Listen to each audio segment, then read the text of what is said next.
Skip it up and that up. So will next-gen PCs make consoles irrelevant? Ha ha! Maybe. But not really, but maybe. It makes more sense this time than when 8th gen rolled around. Let's talk about it. This video is brought to you by ExpressVPN. So let me ask you a very important question. Would you walk around with a t-shirt in public that showed all of your personal information printed on it?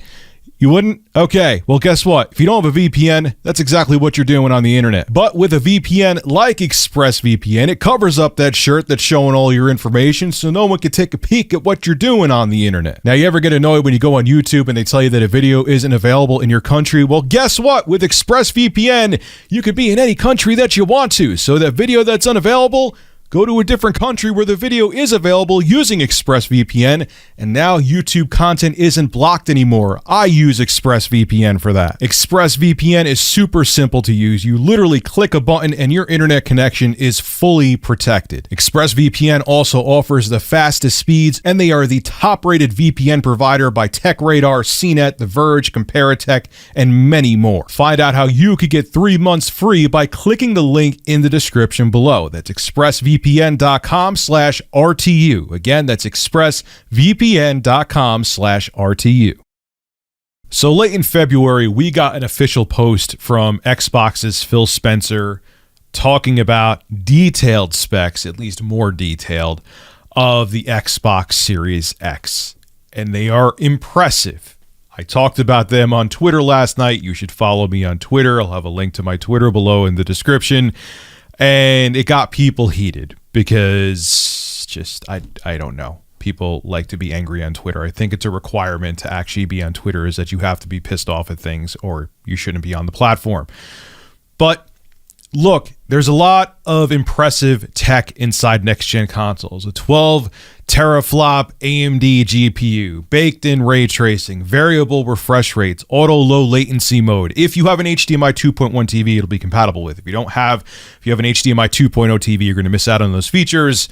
I was talking about that during the live stream last night. But Zen 2 architecture, it's beastly specs that are going to be inside next-gen consoles. Sony has been a little bit more mum. Why did I just zip my lips? But Sony has been more quiet about what their tech is going to be, but we can assume it's going to be similar. And a lot of people are wondering because this time around, the specs for next-gen consoles actually sound impressive, unlike when we were going from the 7th generation to 8th generation of consoles, from the 360 to the PS4 or Xbox One, PS3, you know what I'm saying. People are wondering, especially if these next-gen consoles are as powerful as Microsoft and Sony are making them out to be, is it even worthwhile to get a gaming PC? Because with the specs that are going to be inside of these consoles, to make a gaming PC that's somewhat similar in price won't be as powerful as these consoles. So let's discuss that, and I got some interesting things to say. Now, first off, I need to make this abundantly clear. People don't think I understand this. The pricing of parts that Sony and Microsoft are going to get are going to be nowhere near the prices that AMD makes us pay at retail. Okay, I get that. They're much cheaper. Because they're buying in bulk, they get hugely discounted prices. So I understand that. I know they're not paying like retail for Newegg for each 8-core Zen 2 chip. I know Sony and Microsoft aren't doing that. Duh, I get that. But let's look at, I did a PC build, but I redid it because people were angry saying I was using parts that were too expensive. I went on PC Part Picker, and this doesn't even include a case, power supply, any of that stuff. Okay, these are just like the fundamental, like the CPU, GPU, all that. I also went with an AMD card, okay, and I went with the cheapest AM4 motherboard that was, or close to the cheapest that was on there, without going on to a complete crap motherboard. Let's take a look here. I know these are retail prices. I know that Sony and Microsoft aren't paying anywhere near retail prices, but here we go. We got an AMD Ryzen 7 3700X, 8-core processor. Cheapest I found it for was $294. That's actually a really good deal. The motherboard, B450. I know it's saying compatibility issue with this motherboard. That they're just warning you that you'll have to update the BIOS first before you use the AMD Ryzen 7 3700X Zen 2 chip. $79. Corsair Vengeance, 16 gigs of RAM, $82. I could have went cheaper, but I want it to be at least 3200 megahertz. Because everyone was disagreeing with the NVMe drive I was using, the PCI Express NVMe drive, just to show you this is super, I went even below what's going to be inside. There's going to be much faster solid state drives inside of the PS5 and Xbox Series X. I went with the Samsung Evo 1TB 2.5 inch SATA SSD drive, just to make my point here.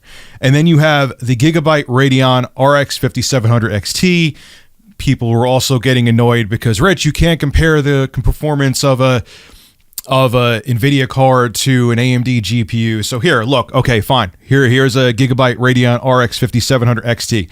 Not including the case here, not including the power supply, nothing else, just the essential parts, okay? You're still looking at over $1,000. Still looking at over $1,000. Even if Microsoft gets these parts heavily discounted, I can't picture this console at best maybe being $550 or $600. I can't picture it being cheaper than that unless they want to be a loss leader. And then we see Sony struggling to keep the price down. We know for manufacturing of the PS5, it's like $451, but they're struggling to keep that price down. And everything that's going on in a country I can't name where the consoles are manufactured, I'm sure is having an effect on the price of parts too. So, two things here. What I'm thinking is, this is why they're going to be coming out with two different tiers of consoles, both Sony and Microsoft we're hearing. That's why there's going to be the Lockhart, the lower end version, and the Xbox Series X. Because I think if everyone's expecting these consoles to be $400 or $500 only, if they are, I'll be happy. I'll be happy to eat my words on that and just happily buy the Xbox Series X for $400, $500. I just don't think it's going to happen. I think Microsoft knows the price is going to turn people off, so they're going to offer a more affordable option, and same with Sony. I think both companies know it's not realistic to offer these consoles either at a heavy loss or even at $500. So they're like, all right, how can we ease people into the next generation and get them to buy next gen hardware, even if it's not going to do all the 4K niceties and all the other stuff to it? We'll make a cheaper version of the console, which will still have the Zen 2 processors in there so they can handle the next gen experiences just at lower resolutions. And what you have to realize, even if, okay, AMD's compute performance cannot be equated to NVIDIA's compute performance because they handle their GPUs handle things differently, you got to understand these are consoles too, though. So the hardware is going to be optimized and developers are going to be able to do more with it than they could do with the same hardware on PC because they could dig down to the metal more due to the custom APIs and the fact that if there's an Xbox Series X, all the Xbox Series X's are the same. It's not, even though it looks like a mini ITX tower, it's not actually a mini ITX tower. All the specs and hardware inside of there so developers can max out the potential of that Zen 2 architecture inside the Xbox Series X and PS5 and do everything they can without having to worry about making a whole bunch of settings like they do on PC. Now, the other thing to talk about is why are we seeing these beastly specs for next gen? Whereas when we went from the 7th generation of consoles to 8th generation of consoles, we only really saw like entry-level or mid-range hardware in them. I mean, realistically, the PS4 had a GPU from AMD equivalent to a Radeon 7850, which was mid-range when it came out in 2012, and the Xbox One had a GPU equivalent to like a 7790, which was even a step below that. So why are we seeing these beastly specs for next gen, whereas when we went from the 360 to PS3, we only saw like a budget PC? I mean, the Jaguar CPU cores, I talk about this all the time, were really kind of at best. They're actually pretty bad. Well, what Sony and Microsoft were hoping is that, yeah, the per core performance on the CPU cores from AMD, the Jaguar cores are garbage, but we're hoping that developers will use multi-threaded code for the games, and that's how they'll take advantage of the CPU performance, even though the per core performance sucks. Well, why we're seeing better specs for next gen now is because we got a mid-generation upgrade to the 8th gen consoles. We didn't get a mid-generation upgrade to the 360 or PS3. We got refreshes where they went from the fat 360, which the Red Ring of Death one, to the 360 Slim. Then they went to the 360E when the Xbox One came out, which looked like an Xbox One. That was a really pointless evolution, but they were all the same performance. Same with the PS3. You had the fat PS3, the one that looked like a George Foreman grill. Then you had the PS3 Slim, and then you had the PS3 Super Slim. But again, there was no upgrade in the hardware. They weren't more capable. They didn't have better GPUs inside there or overclocked CPUs. With this generation, we saw an upgrade in the hardware. We saw a mid-gen upgrade where the consoles were now 4K capable, had more powerful GPUs, had overclocked CPUs or better CPU cores inside of them. Kind of, not really. They're still based on the Jaguar cores, but you get my point. So to make next gen impressive, they had to do more with the specs in the 9th gen consoles than they had to do when we started out with the 8th generation. Those modest upgrades, which were basically the equivalent of budget PC hardware, were still enough of a jump. I could argue not really, but were a jump from the 360 at the time, which there was no like 360 Pro or 360X that at the time was going on 8 years old. You know, now in 2016 and 2017, not that long ago, we got the refreshes, the more powerful consoles from Sony and Microsoft, the PS4 Pro and Xbox One X, which already were an upgrade from the original consoles. So now to impress the consumer even more and make them want to go out and buy the PS5 and Xbox Series X, they had to do this big jump in specs because we already had a mid-gen jump.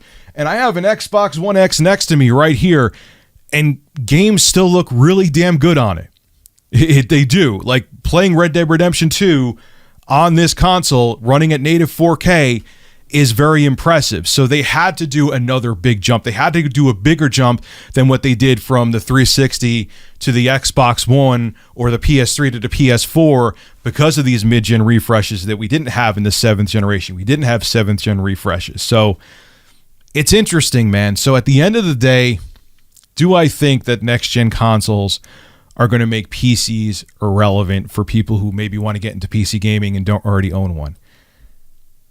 In the beginning, possibly, yeah. Especially if they offer them at like $600 or $500, even though I'm thinking more so $600. We'll see what happens.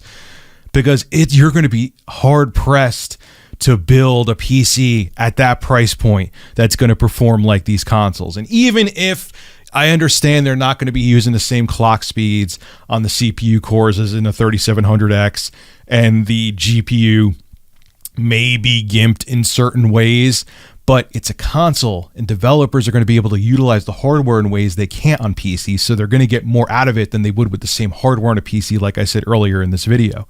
So if you're only looking for gaming and you're holding off on a gaming PC for next gen, yeah, maybe just getting a next-gen console instead of getting a gaming PC may be the right choice. And this is coming from a guy who is considered a PC elitist. But I'm also objective and tell you how it is. And people get pissed off at me for it, but that's okay. This is Rich of Review Tech USA signing out. Have a good one. Hey, if you enjoy my content, consider becoming a Review Tech USA member. I'll have a link below in the description. I live stream now on this channel all the time, and it gives you access to cool emoticons to use as well while I live stream. Again, link below in the description. Thank you for your continued support.